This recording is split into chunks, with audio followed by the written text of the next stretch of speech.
Hello YouTube, my name is Paul. Hope you're all keeping well. Welcome back. It's another pickup video, an Amiga shoot 'em up pickup video. Been meaning to make a video for the Amiga for quite some time. But yeah, I mean it's a system I've neglected for definite over the sort of last 12 to 18 months. Not in terms of purchases. I've picked up loads of Amiga titles over that time. Just haven't really shown a lot on the channel. Certainly want to rectify that this year. Do this particular video now and continue with the Amiga Power Top 100 videos, which I want to try and get one up at least in the next sort of 4 weeks really, and get the ball rolling. Now yeah, I mean I've been after a few shoot 'em ups myself for quite some time. A couple of games that are legendary on the system that I've never got around to buying until now. Also been inspired by Ash, which I'll leave a link to his channel below, Ash.1 before you, who's quite heavily invested in Amiga shoot 'em ups. And some of the games he picks up are quite obscure, never heard of them before, not because they're necessarily poor, but some of the games are continental. And unless you go through the Hall of Light and look for the genre of shoot 'em ups, you would probably never even heard of them.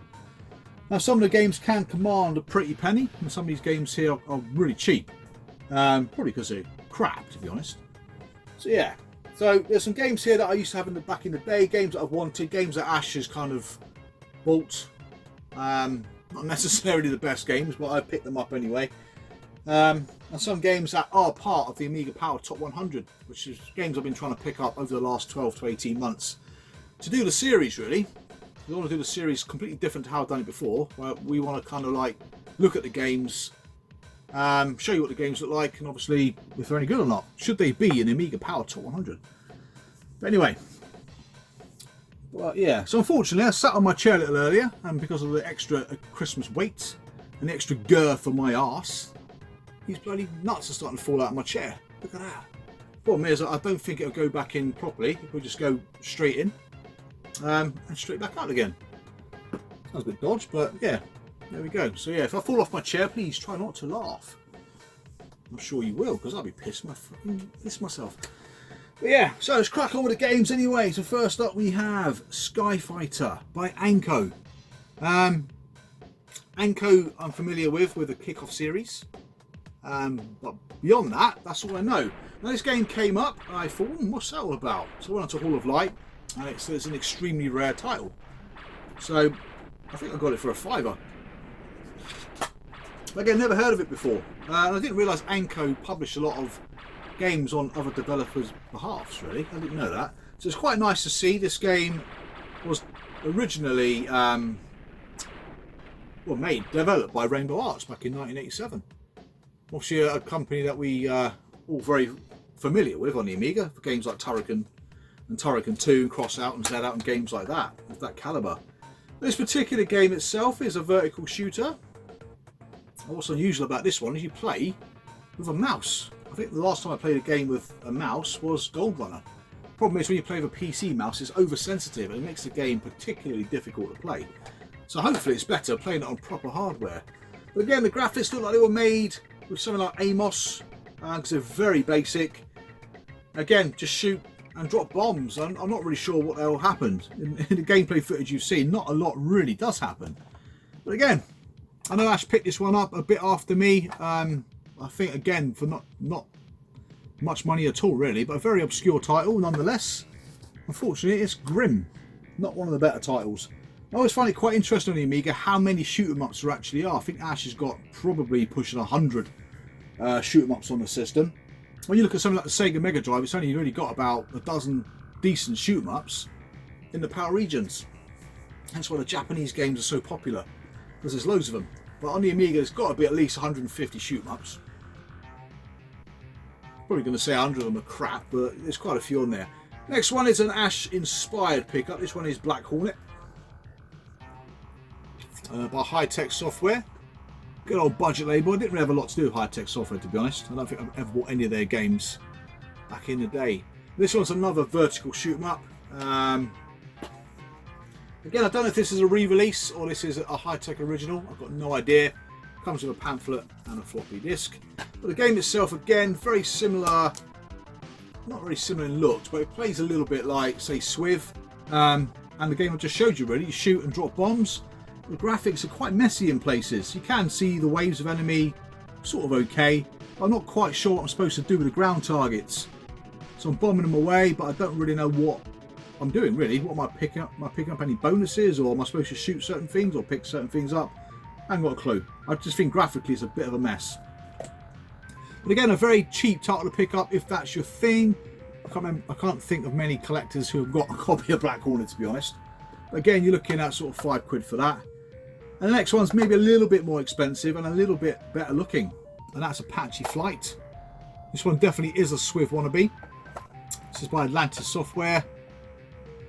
Graphically, it's definitely a step up to the game I've just shown you. It does play like Swiv.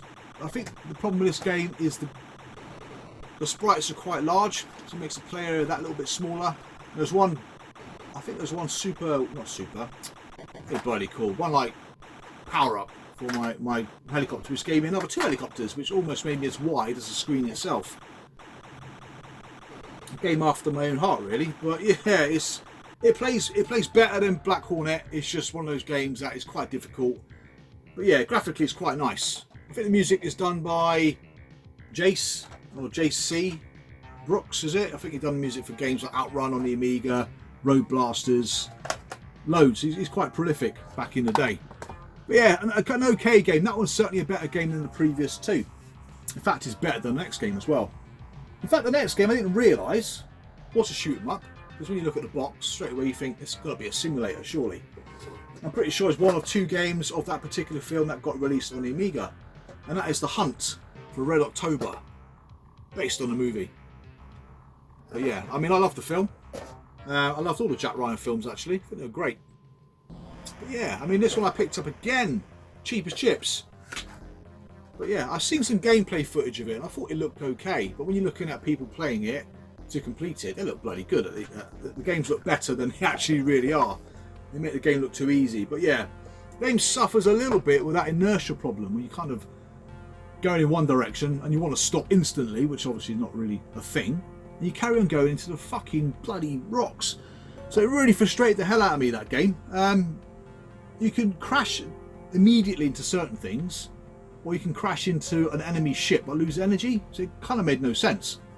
So yeah, the inertia thing was a pain in the arse. Somewhere where it kind of places the pickups and where some of the enemy are kind of in areas that you can't get to them. So yeah, it's bloody hard. I'll give it that. The person who completed that is bloody good at it, I've got to say. But again, it's okay, it's just bloody hard.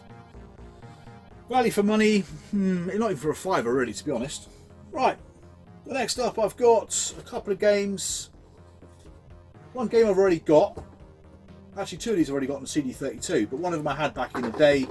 One of them, I just fancied the big box. I think I got it as part of the bundle, but decided to keep it. And that game is Seek and Destroy, which is one of those 360-degree shooters. Nice large box. I don't think this sold particularly well. Published by Mindscape, again made by a company called Vision, who I think are Australian. I think, in fact, the next 2 games are by the same company there. Everything inside, though, is absolutely in mint condition. Lovely condition. A game I never played before. Now, think of Desert Strike, but I think of Desert Strike just top down. You've got missions to complete. First one, I think, is just go to a particular village, destroy all the enemy, and return back to base. That's as simple as that. That's about as far as I got. But the reason I like to pick up these games is because I do like picking up A1200 specific titles. Back when I had my 1200, there weren't many games released initially. But later on there were a few, but generally they were like port over straight from the 500 with additional colours. So I did like to try and get as many dedicated games as I could. Again, it seemed like fun. Again, I've not really spent a lot of time on it. It got some decent reviews from what I remember. In fact, I think this is enhanced. It means you can play it on a... Yeah, you can, 500 and 600, but you get enhanced graphics. But yeah, I like it, to be honest. I think this is another one that is value for money. If you pick this one up, it won't cost more than between 5 and 10 quid. The postage is what has pushed the price of this one up. Certainly recommend it though, it's a good game. So that's Seek and Destroy. Next up is a game I had back in the day, a Defender clone. I was rubbish at this game. But I also remember the music. The music's flipping awesome. Very heavy metal. That's Overkill. Again, I'm pretty sure this is where it's confusing. That's A1200 enhanced, but you can play it on every machine. This is 1200 enhanced. but you can only play it on the 1200 anyway. So yeah, like I said, Defender clone, graphically is quite plain to look at, but boy does it move. Again, this was developed by, that's for someone else who developed this. I'm confused, so Visions isn't the Australian company. This company is. I can't remember what they're called. I can't really make out what they're called on there at all, to be honest. Pt.1? I don't know, but again, the contents are in mint condition. This one cost me about 20 quid. I think this was a buy it now. But you can get it for less. I reckon it won't cost you more than between 5 and 10 quid again. But again, and I bought it back in the day, again, based on the fact that I wanted to get as many 1200 games as possible. It's a very fast game. It's very difficult. But I always found that with Defender anyway. One of these people that play Defender, I must play it wrong or something. But I know it's supposed to be a cracking game, but never got the hang of it. Problem with me, I've got no patience. I go all gung-ho and die very quickly. Right, the next two games are Asteroid Clones. This one I never played before. In fact, I never played both of them before, but the second one I had the sequel on my 1200. And this one is Blaster. Again, this one gets listed for a lot of money, but you can pick this one up again for between 5 and 10 quid. Unfortunately, my box is a little bit, it's not in the best of conditions. As you can see, it's quite, the dent in the middle there is quite big. But yeah, it's an Asteroid clone. Conditions of the internal bits and bobs are mint. Absolutely fantastic. But the external box, yeah, it's grim. But yeah, it's an Asteroid clone. Again, very difficult. Lots of enemies come at you. Very silky smooth scrolling though. But you not only do you destroy the enemies that are in the air, but you've also got some land-based objectives as well to destroy. So you've got some kind of like a radar device which tells you when you're roughly in the vicinity of the objective. So yeah, it's weird how most of the objectives are based on the ground, whereas a hell of a lot of action happens in the air as well. A good game, frantic though, not really my cup of tea. I'm not really a massive shoot 'em up fan, to be honest. And the shoot 'em ups I like to play are usually quite slower paced, because I'm crap. And next up is a game that's more familiar with us on the Amiga collectors, and that's Stardust. Again, I think this came up for like £10 buy it now, quite some time ago, which is a good price for this game. A game published by Bloodhouse, I believe. Again, this is a 1 megabyte version, whereas Super Stardust was again designed for. I've got a habit of doing that in a minute. Just have to shut Retro Red Steve up a minute. He's yapping away, bless him. But yeah. Sorry, Steve. I was actually watching your video then, decided to make a video of my own. But yeah, again, needs no introduction really, this particular game. It's fast and frantic. It's a very good take on Asteroids actually. Multiple levels to go through. I think there's probably about 6 levels on each little stage. So I think there's got to be about 50 levels in this game surely. But yeah, I don't know if this has got the tunnel sections in it, unless that is just exclusive to Super Stardust. But I couldn't get to that point anyway, so I struggled to clear the first 6 stages, to be honest. Yeah, you got multiple power-ups. Increase your weapons capability, increase the speed, special powers and stuff like that. But yeah, certainly worth buying. Certainly the best game I reckon so far that I've shown you in terms of how it looks and how it plays. Right, I'm going to show you this hybrid game that I thought was a shooter but actually isn't a shooter. And it's by Gremlin Graphics. I'm just waiting for this chair to collapse. That game is Pegasus. Yeah. It didn't seem like a very competent shooter to me. Graphics look quite nice. But I've been off this game for a while, simply because I like the box art for it. Not because it's a great game, so I've never played it before. But again, complete and decent nick. This game can go for a little bit more, sort of 20-25 quid. Depends if you're lucky or not really. You can get it cheaper. But again, the first stage was a shoot 'em up level, and that's what I thought the game was. And it's a very bland shoot 'em up level at that. Again, you don't have any special powers, your weapons don't improve, nothing like that, so it's quite bland. The attack waves are quite boring. But all of a sudden, you land on the ground. It turns into a bit of hack and slash, and it's not it's not that much more inspiring either, to be fair. But yeah, I mean, I don't know why this game tends to get people interested, but I thought it was quite bland, to be honest with you. I'm not quite sure what this game received in terms of review scores. I'll have to check it out really, but yeah, it's one of those games I always fancy getting, but I'm disappointed with it. It's pretty average. Now, it looks like we're going to head into some of the more interesting stuff. Certainly some of the games here I would say are, yeah, some of the best shoot 'em ups on the Amiga. The first one is a sequel to a really good game by Rainbow Arts, and that is Zed Out. Again, in decent condition, as suffers a little bit again with the concave in, unfortunately. I've had a couple of copies of this game now, and it's quite difficult to get it in lovely condition. Again, this game can go between 20 and 30 quid. Nice condition internally though. But yeah, I remember my friend having Cross Out on his Atari ST. It looked absolutely fantastic. Now this game seems to be a little bit more dumbed down in the graphics department, but improved in the gameplay department. I may be wrong, but it's how it seemed to me. There's no shop in this one, so I'm not sure if the game was developed by someone completely different. I'm sure the first one had a shop. You had to select your weapon loadout, didn't you, in the first one in Cross Out. In this one you don't, you go straight into the action. Very similar to stuff like, I suppose, like R-Type and all. It's good shoot 'em up, nonetheless. I do like this one. I found it a little bit easier to play than Cross Out. Cross Out just seemed to be quite messy on the screen. It certainly dumbed it down a little bit on that one, in my opinion. I might be completely wrong. I've not gone beyond the first level. It should be expected, really, for me. Right, next. What we got next? Right, next one is a game. I sold this particular game a couple of years ago. Got quite a lot of money for it, and kind of regretted selling it. So I thought, you know what, I'll get it back. And luckily, I got it back for significantly less than what I sold it for. And that's Pt.1 Thunderbolt.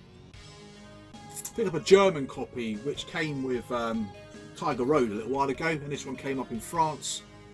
The English version though, luckily, so I picked it up. It was about 50 quid.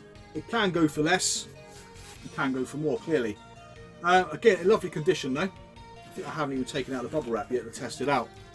But yeah, in nice nick. Now this particular game, I know a lot of people rave about it, but I thought it was quite sluggish. And the graphics were quite decent for an early-ish game. What, 1990? I think it came out in 1990. But yeah, I find the game quite sluggish and quite hard. I've got to say, there's so much action going on. There's not really a lot of scope to move the plane around on the screen. I got frustrated with it. That's the problem with that game. Now, it's quite desirable for whatever reason. I don't know, but I know Ash likes that game. I'm not sure if he likes it on the Amiga or the Amstrad. I can't remember. But for me personally, I was disappointed with it. So I thought the ST version was quite jumpy and quite slow. I always thought for some reason that version was quite silky smooth, but it wasn't. It was just as jumpy, really. Right, next up. Let's go for some of these continental shoot 'em ups. First one I'm going to show you. It's got an amazing soundtrack. Actually, both of these soundtracks are really good. And it's not a bad, shoot 'em up. Now, I'm not sure if it is. Well, this one is definitely German. Everything's in German. 1990. Thalion, but the speech in the game is English. Just what I thought was a bit random, really. That's Wings of Death. I am after the sequel. I almost bought it, but I'm denied about it, and then as usual it disappeared rather quickly, which is Lethal Excess. But again, yeah, this is a cracking little game. I'm not very good at it. That's to be pretty granted, really. Take it for granted, but yeah, it's a good shoot 'em up. It's kind of set in a bit of a fantasy world, really, with lots of dragons and stuff like that. Well, personally, yeah, I found it quite hard again. It gets quite messy on screen quite quickly. Lots going on. To be honest, if I gave it a bit of time, I probably would do a lot better than I did, really. I can't get off the first level anyway. So I've not seen the end of level Guardian yet. And the next one, again from, actually probably the next, I've got another two at least I got from Germany. This one came up again, I think this one I offered. I put an offer in for this one, because again this one very rarely comes up and can go for about 75 quid. I'm pretty sure I bought this for about 50, maybe 60, that's The Oath. Again German, I believe. Not sure who it's published by. Attic Entertainment. But yeah, unfortunately the box got a bit of damage there. As you can see, someone seems to have coloured in the bit that's torn. A bit random, isn't it? But yeah, another game very similar to, say, Blood Money. Especially at water level in Blood Money, the first stage. Or second stage even. It's quite slow paced. In fact, it's very slow paced. Very difficult game to navigate too. It's very tight for space, a bit like Red October. Probably not as bad as that, but graphically it's gorgeous. Got a really nice soundtrack. As a game, it's very average and quite bland, I found. But flipping out, is it hard? I couldn't even get off like the first, say, 40 seconds of the game. Yeah, but now. But yeah, to look at, the technical achievement is lovely. But beyond that, God, it's hard. Now, next up, a game that I don't think I've ever had in my collection before. I picked this one up from France. That's R-Type 2, still sealed. Again, this ain't a bad conversion. A little bit jumpy. It's not silky smooth. But yeah, I was quite impressed. I actually got to the end of level baddie without dying. But when I got to the end of level baddie, I got absolutely annihilated. But yeah, I was pleasantly surprised by this. This was really good. I think it was really good because it was relatively easy compared to the games I've just shown you. But yeah, graphics are all there. I mean, the first R-Type on the Amiga looks absolutely phenomenal and plays really well. This one I don't think is as good, even though graphically the sprites are bigger. But yeah, I quite liked it. I've got to say, I like R-Type anyway, but I found that game also very hard. Whereas this game here, I found a little bit easier, which is good. It's a little bit better and more enjoyable to play, doesn't it? Really. 3 more. These games have probably all cost me about a ton each.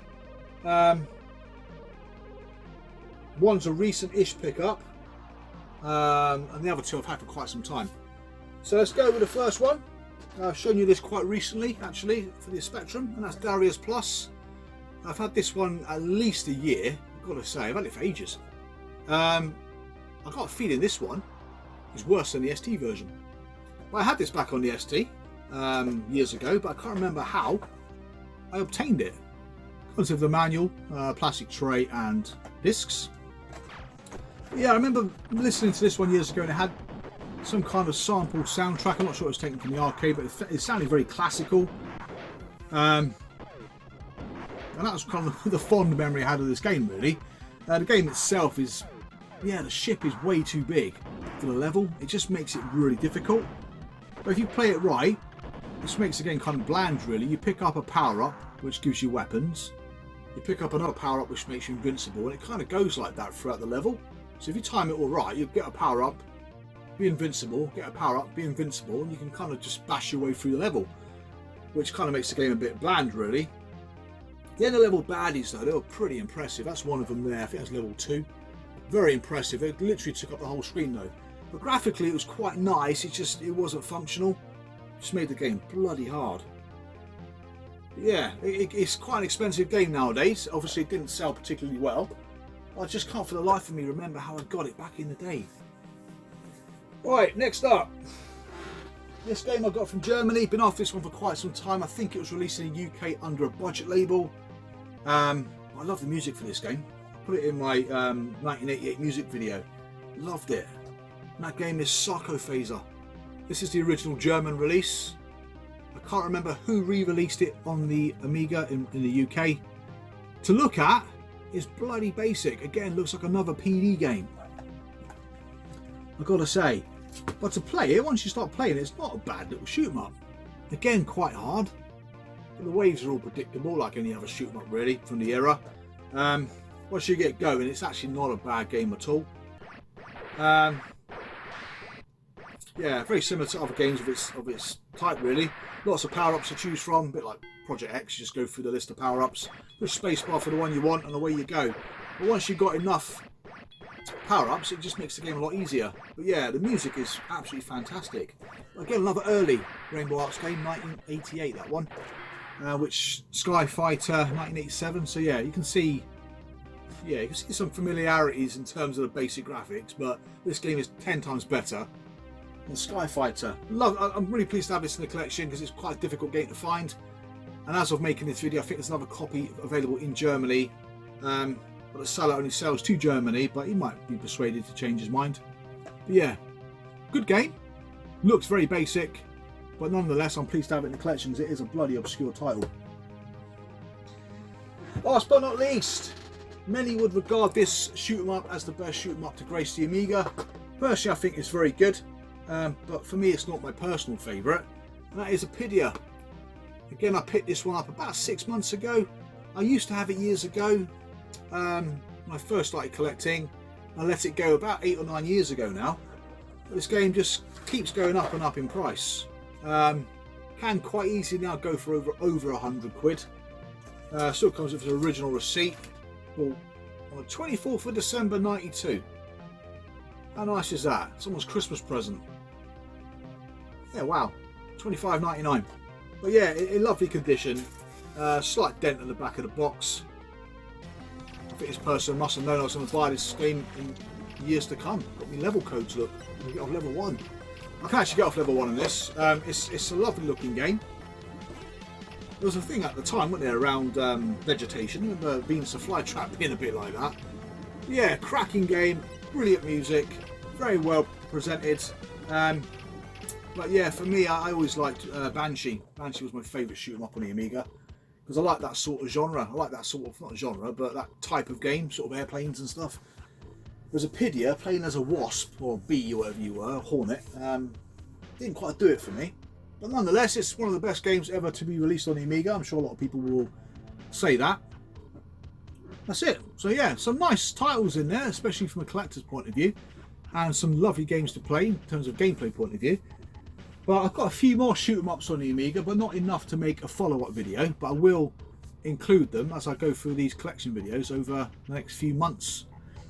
So yeah, so hope you enjoyed that, as promised. Got it delivered at last. So thank you for watching. I think the next video I'm going to put out for pickups will be another Ocean video, which will probably be the last Ocean video that I put out now for quite some time, because I am missing a few games still, as you all know, which is going to take me a long time to pick up. So in terms of Ocean, in terms of Hit Squad, they're pretty much knocked on the head for the time being. Once I've done the next Ocean video, I will be putting out the first Amiga Power Top 100 video, and I will start going down the route of my collection videos again, especially the Atari, which I can't wait to do, so I don't think I did that the first time round. Strangely enough, there's not a lot of Atari content at the moment on YouTube, which is bizarre. Like a machine that's so dear to a lot of us from our childhood, there's just not enough of it around at the minute. So yeah, thank you for watching the video anyway. Thank you very much for subscribing. I'll see you all again real soon. So take care, and bye for now.